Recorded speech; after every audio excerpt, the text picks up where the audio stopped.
OMG. That's all I have to say right now. Is oh my God. A lot to catch y'all up on. That deal that I had, or have, I still have it.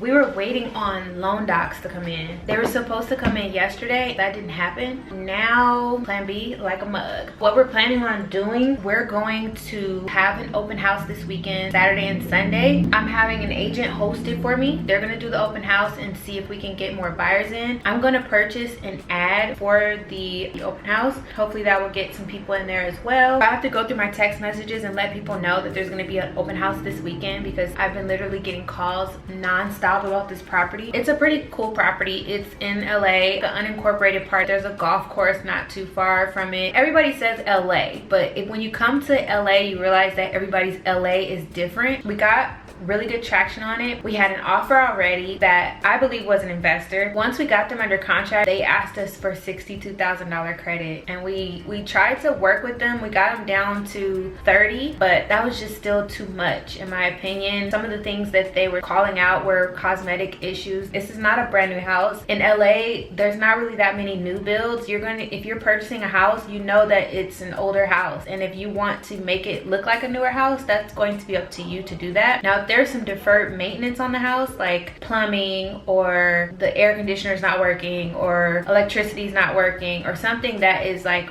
part of the maintenance of the house, then of course, you know, that is the seller's responsibility. But if you want to remove a tree because you don't like the way it looks, yeah, no. If you want a brand new gate because the one that's up is a little bit old, no, the seller is not probably going to want to do that, especially in a seller's market. We are still technically in a seller's market, even though there's not a lot of buyers out there because the interest rates are kind of high. It's a seller's market because there's not a lot of inventory, meaning there's not a lot of houses on the market available for sale.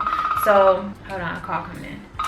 Hello, this is Maya. Hi Maya, I'm an agent. I'm coming into your property on 125th Street. Is it in escrow right now? It is in escrow. Our buyer that we have, they were supposed to get loan docs and they've been delaying it. Why has a house been on the market for 3-4 months? Initially, when we got on the market, we had $725 offer, but then they tried to ask for like a $60,000 credit. We canceled that contract. But the appraisal did come in at that amount? Yes, we were almost getting ready to close, and then we could not decide on the credit. On this one, we're not backing out. It's the buyer that is not, for some reason, not able to get, they're not performing. We have to secure a backup plan. My seller has a contingency to find a property. He found a property. There's going to be an open house this weekend, so if you have clients that are interested, then go check it out. If you don't get, I'll keep in touch if you don't mind. If you don't get any offers from this open house, maybe I can show up Wednesday. Definitely follow up with me and we'll schedule something. Perfect. Yeah. Okay. Alrighty. Have a good one. Yeah. So I'm getting calls for that property because it's a great property. I do think we will get another offer, but it just sucks because who wants to be on the market that long? When you sit on the market that long, usually buyers think that something's wrong with your property and then they want to offer you less. Unfortunately, it's looking like this is not going to work out, so you always got to have a backup plan. I'm securing the open house. It's already secured, but I am going to put out an advertisement for the open house. I am going to call all of those agents that have been calling me back to back, and I'm going to let them know about the open house, and just go from there. Honestly, it's Friday, so if they pull through for some reason, then we'll just move on with the buyers that we have. It's not at the fault of the buyer. I wish that the buyers could purchase the property. They seemed like a really nice couple. Unfortunately, this is a business in the sense that even though it's where people are going to live, this is involving people's equity in their home and their savings, and it's a big deal. It's not to be just taken lightly and just play with people's time. And that's why in real estate they always say time is of the essence, because things change in time and benefits change, and things that looked good, that were great, that would have worked over time may not be the same in a real estate deal. A lot of stuff we're going to be doing today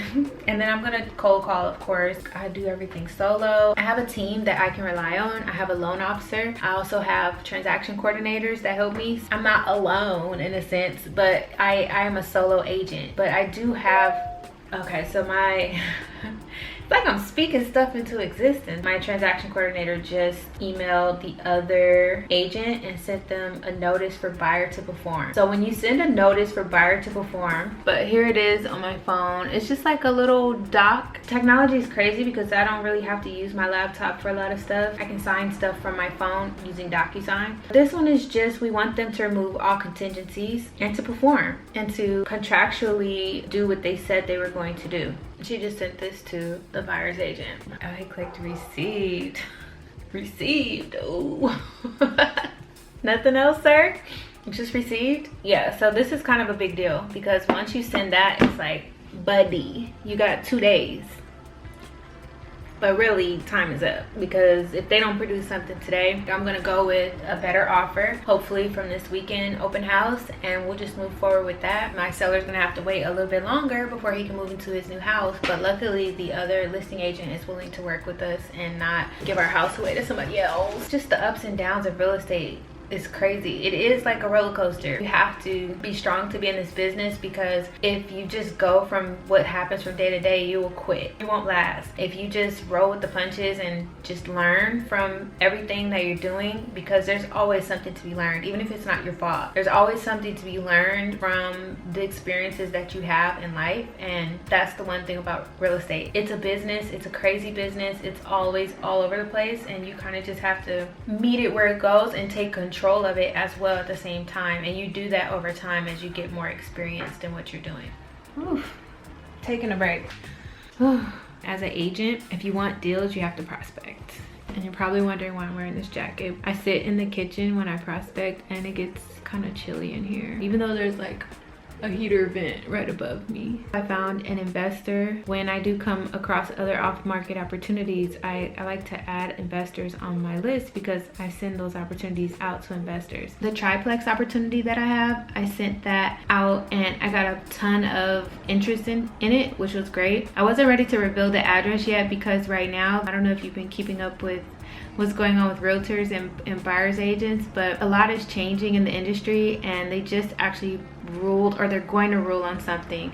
They closed the case and the judge is supposed to rule on it to figure out how they're going to pay buyers agents. So I know some of the things that came up in the case is they want to remove commissions from the MLS so that buyers can negotiate upfront with each seller, or they can negotiate with their buyer's agent upfront, or they can negotiate for something different, like maybe not have the buyer represent them fully in the transaction, but maybe just to oversee the inspection and oversee the contract, and then just pay a fee for that, and then they'll go on their own home tours. I've been seeing that. Or they're proposing that the buyer's agent put that in the closing costs, and then the seller will take care of some of the closing costs that pertain to the buyer's agent fees. It's just a lot changing in the industry, and before I would have just given out the address. It's not a big deal, but you never know, like investors might try to cut you out. So I haven't been giving out the address until I know for sure that I've secured the listings. Yeah, so if you're an investor and you're watching this, I'm not gonna reveal addresses. If you're willing to sign a buyer rep agreement with me, then of course I will provide addresses for you for all the off-market opportunities, and that way if you want to purchase the property, I'll represent you as your buyer's agent, whether I'm the listing agent or not. A lot's changing in the real estate industry. They think it's gonna knock out a lot of agents from wanting to be in the business. That's possible. So many people get their license that, I don't know, I think people will always get their license because you just take a few classes and then you're able to take the state test and get your license. That's appealing to people when they find out how much money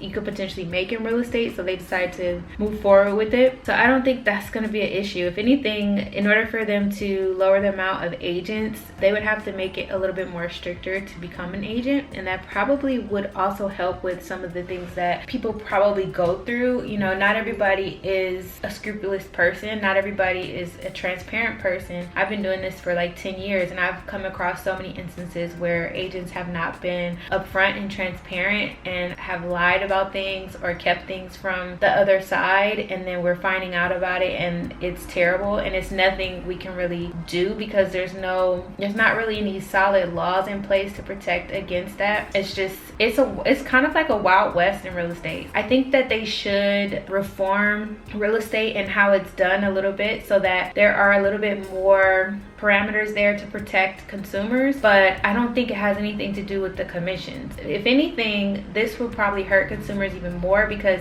now if they can't afford an agent, then they're probably just going to use the listing agent, and depending on the relationship that the listing agent might have with the seller, it puts them at a disadvantage, because there might be some bias there, and you don't really want that when you're a buyer. You want to make sure that you're getting a fair deal and they're looking over the contract with fine-tooth comb, and they have your best interest, which all agents have a fiduciary duty to do that, whether they're representing you or not. We're all human, so sometimes people fall short of that, and it's good to have a buyer's agent there because they're there to protect you and make sure that you're not going to get screwed over, and that you're going to advocate and stand up for yourself. And sometimes I notice that buyers, because unless they purchase several homes, but if they're first-time home buyers or they're just not familiar with the process, it does help to have someone there to walk them through the transaction. So it'll be interesting to see how that pans out. I accomplished everything that I need to do today. I am getting ready to sign off. It's Friday, so it's the weekend coming up. So I finished the vlog. It'll give you more insight on the deal that I'm working on right now, and by the time you watch this video will already be up. It gives you insight on the ups and downs of real estate. Check that blog out if you haven't already. About the deal that I'm still dealing with today, I don't have any updates yet. I'm not going to text him over and over again. That game is over with, and if they can figure it out and if they can make the deal work, then they can make it work. On the other hand, I'm going to do what I have to do as a business person, and I'm going to move forward. We're going to go ahead and have the open house. I have someone hosting it for me. They're going to be doing it 2 days, and I already have tons of people have been calling me all week ever since I put it back active, and I'm promoting it online. So I plan for this to be a big event, and there's probably going to be tons and tons of buyers that will come out, and I'm probably going to get another offer, and it's probably going to be an offer better than the one that we currently have. The market was kind of weird when we first put his house up for sale. The interest rates were all, like at almost 8%, and while they're still high, they're a lot less than they were. They're at about 6.5% right now. So there's a little bit more buyers on the market, but there's still not a lot of homes for sale. So it's still a seller's market. Sellers still have leverage, and we could probably pull in a better deal than we did the first time around when we accepted this initial offer. If they come through, they come through, but if they don't, we have a backup plan in place, and that's what you have to do in any business. You always have to have a plan B. You have to learn how to pivot. You have to have something in place so that things don't just crumble around you, and you just got to keep on pushing forward. Little entrepreneur, little quick chat right there. But if you are an entrepreneur, if you're starting out in any business and you just need that encouragement to keep on pushing, I'm giving it to you right now. Keep pushing, keep moving forward. Don't let obstacles get you down. Move around them, solve them, try to figure out ways where you can be great, where you can be successful regardless of any obstacle. Nobody's gonna stop you if you work hard and you push through. You're always gonna win, and you're gonna learn a lot. You're gonna learn a lot during the process. Please like and subscribe and follow your girl. I'm growing my community here, and I would love to hear from you guys. Please comment as well, and let's get to know each other. Let's chat. If you have any real estate questions, ask them below. So if you're in the LA County area, I deal with South LA County. I would love to help you. If not, if you just want to just watch and be an innocent bystander, you can do that as well. But peace out. Didn't I tell y'all that real estate had ups and downs? Didn't I tell y'all that real estate had its ups and its downs? I'm getting ready to walk out the door. I'm getting ready to go pick up my kids. I'm getting ready to have a glass of red wine. I was getting ready to cook a dinner for my man and my kids, and I get an email saying the underwriter gave us CTC, clear to close, for those that don't know. Bro, finally, we only waited like, you know, I don't know, like almost 2 months, but better late than never, right? So now, psych, y'all thought I was gonna close out. Now I'm closing out. Hopefully the next time I talk to you guys, I will be doing a final walkthrough of this property, but still gonna have those open houses though. Just when y'all thought it was over, I was celebrating before I left to pick up the kids. Like I told you guys, ups and downs in real estate. Said he got the clear to close. My TC was following up with him to get it in writing. Nothing in writing yet. Then I told him, bro, you need to lower your commission because you put us at a delay and people are at a loss because of you, your lender that you use. Then he said, oh, I'm giving my commission to my buyer. So then I go check with escrow. Did he change his commission? They said, no. So I called him out on text, and he's not responding, of course. And you're gonna come up against this sometimes in business and real estate. Like, people are just not upfront. They're not transparent about what it is that they actually are doing. Like, they're trying to manipulate you and take advantage of you, and you just have to stand up for yourself. So that's what I'm doing on behalf of my client. I am standing up for him, and ultimately, if they don't do what I feel is correct or right, I don't care. They could have Jesus fund their loan. It's getting canceled. So I'll keep you guys posted, but I thought I was out before, but I'm not. But I'm gonna check out now. I gotta cook dinner, but if there's any more updates, I'll pop back on and update you guys again. But as of right now, I am going back and forth. I'm a keyboard warrior tonight. Okay.